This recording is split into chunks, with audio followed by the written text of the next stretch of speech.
Et ça, c'est pas magnifique, ça? Quand vous voyez ça, vous n'êtes pas heureux? Ils ont voulu créer la discorde entre nous, madrilènes. Ils ont échoué. Cette vidéo, elle vient tout débunk. Que vous le vouliez ou non. C'est comme ça. La conférence de presse de Xabi Alonso vient de se terminer. Nous voulons faire un bon match à domicile demain. Nous voulons des bonnes sensations avant la trêve. Concernant le tirage au sort de la Ligue des Champions, c'est un tirage compliqué, mais c'est une motivation pour nous. Concernant Ceballos, je lui ai parlé la semaine dernière. Finalement, il reste ici. C'est lui qui vous donnera les détails, pas moi. Je suis vraiment content de Federico Valverde. Concernant Vinicius, je suis très content de lui. Je veux qu'il fasse une grande saison. Ce sera un joueur fondamental. Concernant Camavinga, j'ai hâte de le retrouver. Il va beaucoup nous aider. Ses qualités sont énormes. Ses coéquipiers l'aiment énormément. En tant qu'équipe, les 25 joueurs sont très importants. Le plus important, c'est l'ambiance qui règne au sein de l'équipe. Je n'ai pas eu Eduardo Camavinga comme je l'aurais souhaité. Il a tellement de qualités. En gros, il parle de sa blessure qu'il n'a pas encore pu l'utiliser comme il le voulait. Il est dynamique, excellent balle au pied. Il va très bien s'intégrer à notre équipe. Il est aimé par le vestiaire et crée beaucoup de cohésion avec les joueurs. Je ne connaissais pas très bien Thiago Pittarch avant de venir ici. Je l'ai vu à l'entraînement. Il a beaucoup d'énergie. Il aime jouer entre les lignes. Il s'associe bien avec Jude et Camavinga à l'entraînement. La capacité de Gino Hysén à trouver des passes moyennes et longues depuis l'arrière nous aide beaucoup. C'est une signature très importante et stratégique pour le club. Rodrigo a déjà joué à de nombreux postes en 9, 10 et à droite. Je pense que le poste d'ailier gauche lui convient car il lui permet de créer des liens avec ses coéquipiers. C'était important pour lui de retrouver la dynamique après une période d'inactivité. Toujours un sans faute de la part de Xabi Alonso en conférence de presse. Il n'y a pas un mot plus haut que l'autre. Toujours à vouloir souligner les qualités et l'importance de ses joueurs. J'aime énormément ses conférences de presse depuis le début. C'est un sans faute pour moi. Les pro Vini, les pro Mbappé, faut arrêter de vous battre. Prenez-vous main dans la main. Vous voyez pas qu'ils s'aiment? Vous voyez pas qu'ils ont une connexion? Maintenant, il faut que ça se retranscrive sur le terrain. Et si ça se retranscrit sur le terrain, attention les défenses adverses. C'est tout ce que j'ai à dire. En fait, sur un terrain de football, si leur entente finit par se concrétiser, ça va être trop grave. Ça va être trop grave pour les défenses adverses en transition. Mais il y a des gens qui vont péter les plombs. Il y a des pères de famille qui vont faire des arrêts cardiaques parce que ça va aller trop vite, ça va aller à 2000 à l'heure. C'est vrai que les pro Vini et les pro Mbappé ont tendance à descendre l'un ou l'autre en faveur de leurs joueurs favoris. Mais finalement, est-ce qu'il ne faudrait pas faire une coalition comme la 4e Grande Guerre Ninja, les gars? Est-ce qu'il ne faudrait pas? Est-ce qu'il ne faudrait pas s'unir contre Rodrigo? C'est une question que je pose comme ça, je la pose. Non, je rigole. Mais maintenant, dites la vérité. Si les deux s'unissent et si les deux arrivent à jouer sur le terrain, à chacun respecter la zone de l'autre, ça va être incroyable, les gars. J'ai hâte de voir ça. S'il vous plaît, Vini, Mbappé, c'est tout ce qu'on vous demande. C'est tout ce qu'on vous demande. N'oubliez pas, le football, c'est cruel, c'est comme ça. Et le foot, c'est trop bien. Madridistas, comment estás? Neyme la rime. Aujourd'hui, c'est Dia de Partido. 21h30. Encore une journée où on va chicoter. Comme d'habitude, pronostic en commentaire. Si t'es bon, tu mets les buteurs, tu mets les passeurs. J'allais mettre le classement de Liga pour voir Mallorca où ils étaient situés. Mais juste en voyant ça là, j'ai pas besoin. En fait, on est trop confiants, les gars. Ramenez qui vous voulez. De toute façon, clean sheet. Aucun but encaissé cette saison. Comme d'habitude, je vais vous lire la composition, mais avant, j'ai une petite nouvelle à annoncer. Elle boude pas, hein? Boude pas. Cheese. Un jour de plus où t'es remplaçant. Mais faut t'y faire. T'es un habitué. Ça a rien de taper partout là-bas là. Si jamais tu rentres, t'essaieras de soigner tes statistiques. Elles sont pas superbes. Pendant ce temps, tu look tes partenaires. Voici la composition, les gars. On va commencer par l'attaque. Et vous savez ce qui me plaît? C'est une attaque de rageux, genre. Ouais. Franco, Vini, Kylian Mbappé. Au mitard, c'est comme d'habitude. Mais derrière, hein, on a retrouvé notre défense type, on a remis Militao. Parce que Rudiger, là, le catch, ça va. Et encore une fois, on a le retour du vieux père avec ses cheveux blancs, là, qui a réussi à éteindre Trent. Puis en vrai, est-ce que Xabi vous a déjà menti? Il vous a dit qu'il veut faire un bon match et qu'il va avoir de bonnes sensations avant la trêve. N'oubliez pas vos pronos, hein, et bon match à tous. Ah, le Kicks. Le Kicks. Je sais pas ce qu'il fait, mais il fait quelque chose. Je sais pas ce qu'il fait, me demandez pas, je sais pas. Mais il tente un truc, il tente quelque chose. Ouais, il tente. Je ne sais pas si c'est un nouveau geste technique qu'il est en train de travailler, mais on a l'impression qu'il était vachement impliqué dans ce qu'il faisait. Ça, c'est cool. Ce mec-là, je vous ai dit, ils ont inventé les caméras pour lui. Kylian et Vini qui célèbrent ensemble à l'entraînement ce matin. Et franchement, les gars, on commence à ressentir un vestiaire qui est à nouveau soudé. Et ça fait grave plaisir, vous savez pas à quel point. Là, vous les voyez là, sourire large. Mais c'est bien. Je vous ai dit, Kylian, il est partout. Partout. Je ne sais pas ce qu'il est en train de dire à Mastantuono, mais il parle un poquito, mais je sais pas ce qu'il a le poquito, mais bref. Et on voit là, le Mister, par contre, il est de plus en plus détendu. On voit qu'Alonso, il commence à être un peu plus proche de son effectif, un peu plus proche de ses joueurs. En même temps, c'est normal, là, il est en train de s'installer. En plus, il a la bonne façon de communiquer. Il évite de frustrer ses joueurs lors des conférences de presse. Et on voit clairement que c'est un mec, il est proche de ses joueurs. Et ça fait plaisir. Et c'est d'ailleurs grâce à lui, d'ailleurs, qu'on est en train de retrouver un effectif plutôt soudé. Et ce n'est que bon présage pour la suite, les gars. Dites-moi ce que vous en pensez dans les commentaires. Surtout pour ne rien louper, les gars. Vous savez ce qu'il vous reste à faire? Abonnez-vous. Êtes-vous prêts pour cette collaboration XXL qui aura lieu entre Kylian Mbappé et Vinicius Junior?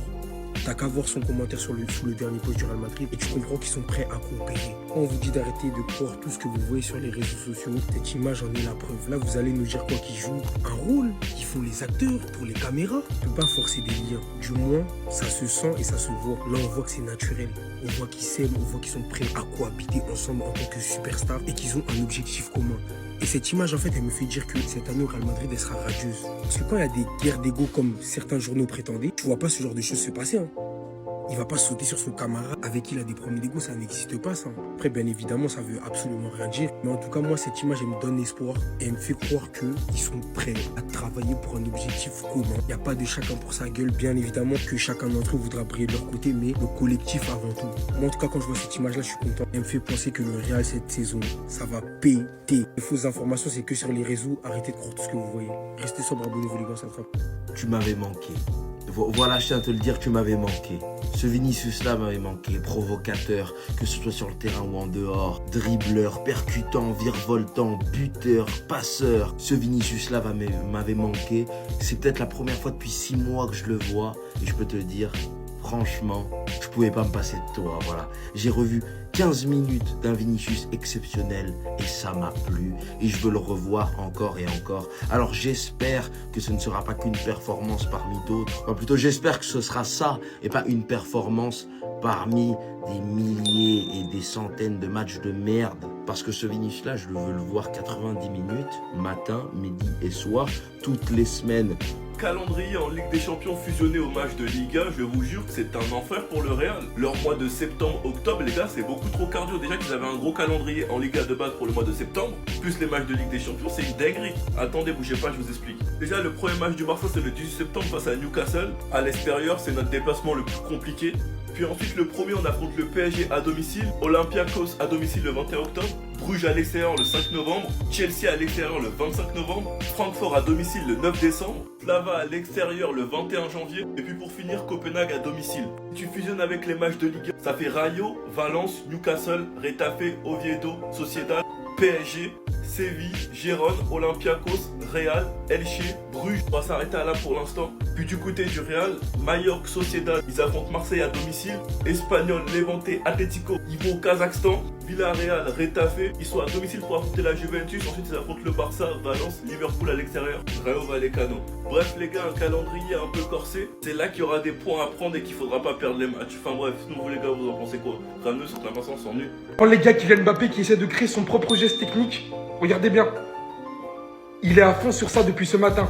Il est trop malin. Il sait déjà qu'il a sa spéciale sur sa finition. Il est tranchant. Si en plus de ça, il arrive à se développer autant techniquement, rien qu'avant ça, il y a des tonnes de vidéos qui circulent sur lui. Il prend tellement médiatiquement. Alors imaginez si maintenant il y a des vidéos comme ça qui circulent sur lui. Sachant que ça, c'est ce que TikTok paye pour une seule vidéo sur lui. Et en plus, sans montrer votre tête, c'est possible. Tout en profitant de ce genre d'image accessible à tous. Allant même jusqu'à chercher des reportages sur lui. Pour confier ça à RemakeIt.io, c'est une IA qui va vous ressortir votre vidéo en format TikTok, ayant extrait automatiquement tous les moments les plus viraux de la vidéo. Vous pouvez même y intégrer des options manuelles que vous souhaitez. Et voilà votre vidéo prête à poster et en tirer profit.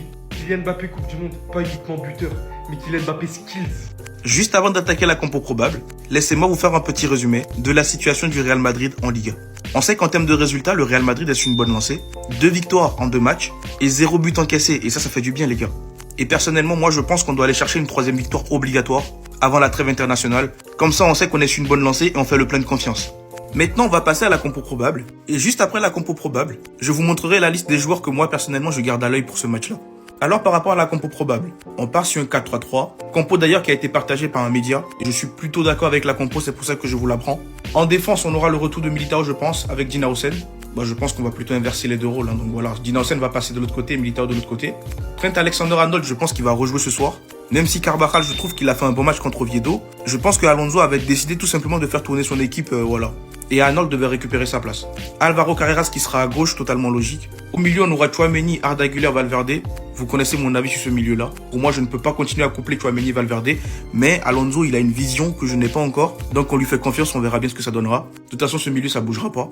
Et en attaque, on aura le retour de Vinicius Junior. Certes, on a eu Rodrigo qui était titulaire contre Oviedo. Mais Vini n'a pas lâché le steak. Il est entré en cours de match, il a marqué un but et délivré une passe décisive. Et je pense qu'il va revenir titulaire pour ce match-là. À droite, on aura Franco Mastantuono, qui pour moi a fait un bon match contre Oviedo.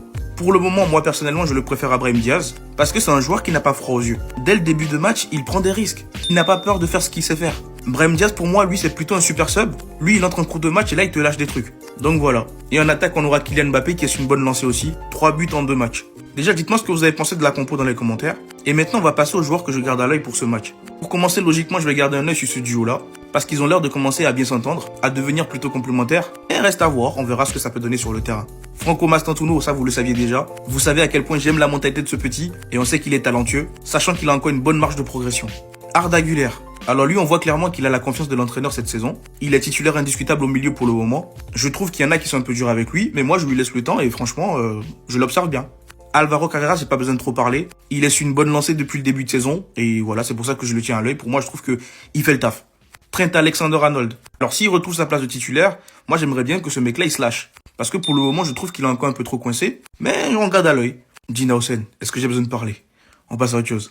Et pour finir, Militao, les gars. Je vous ai dit, Militao, moi, je le garde à l'œil depuis. Faut qu'il retrouve son niveau, ce mec-là. Je l'aime bien. Donc voilà. Dites-moi ce que vous en pensez dans les commentaires. Et aussi, j'avais un petit truc à vous dire. Je commande désormais les matchs du Real Madrid en live TikTok. Donc si vous souhaitez passer 90 minutes avec moi, n'hésitez pas à vous abonner. Entre parenthèses, je ne diffuse pas les matchs. Je les commente un peu à ma sauce. On est là souvent, on est entre 200 et 300 personnes, des fois 400. Et on passe un bon moment. Donc n'hésitez pas les gars, abonnez-vous.